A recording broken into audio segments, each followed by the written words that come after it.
ساحران په هغې ټایم کې کله چې د چا نه یو شي ورک شي او دوی له راشي اسلامي طریقه ده رسول الله صلی الله علیه وسلم موږ ته دا ښودلي چې کله یو مصیبت درله ورسي یعنې تا نه یو شي ورک شي نو په دې ټایم کې ته انا لله و انا الیه راجعون وایه دارنګه اللهم اجرني فی مصیبتي واخلف لي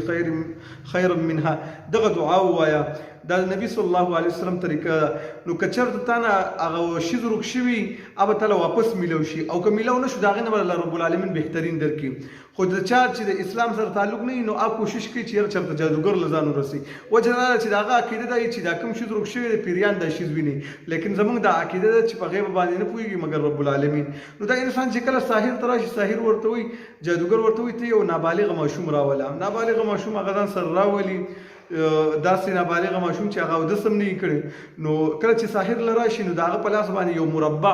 څلور کونجه شکل کې یو لیکر ښه ده په دې ورغوي باندې جوړه کړي د هغې نه ګیر چاپېر څه څه منترونه ولیکي د هغې نه وروستو تیل راواخلي او دارنګه یو شین بوټی یا شنه سهي وغیره راواخلي د ده په دې ورغوي کې کېږي یو کاغذ راواخلي په هغې باندې منترونه ولیکي هغه د ده په سترګو باندې کېږي سر باندې وله څه شي کېږي دې لپاره چې دا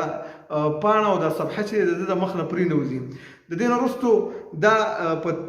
یو کمره کې کښېني چې په هغې کې تیارې د پاسه پې څه شي راواچي د پاسه نو بیا دا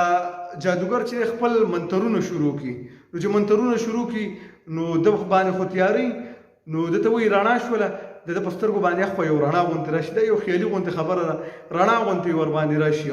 بیا ورته وایي څوک درله راله سړی درله رالو نو اخوا د مخې له یو سړی غوندې تېر شي یاره څه یې وکړل د کور د کوم ځای نه دا شیز واخیستلو نو پیری چې دی هلته کې د ده ځان ورته متشکل کړي ورته ښیي داسې چې یاره فلانکي ځینې شیز واخیستلو او اخوا روان شولو وتښتېدلو او نرۍ پوزه ده او دغه شانتې کار دی دغې طریقې سره جادوګر چې دله ټول دروغ وښیي او خلک په هغې باندې یقین وکړي چې ګوره فلانې سړی رالو او دا شیز یې وړلو دا طریقه هغه ټایم کې دا کوي کله چې د دې نه یو شیز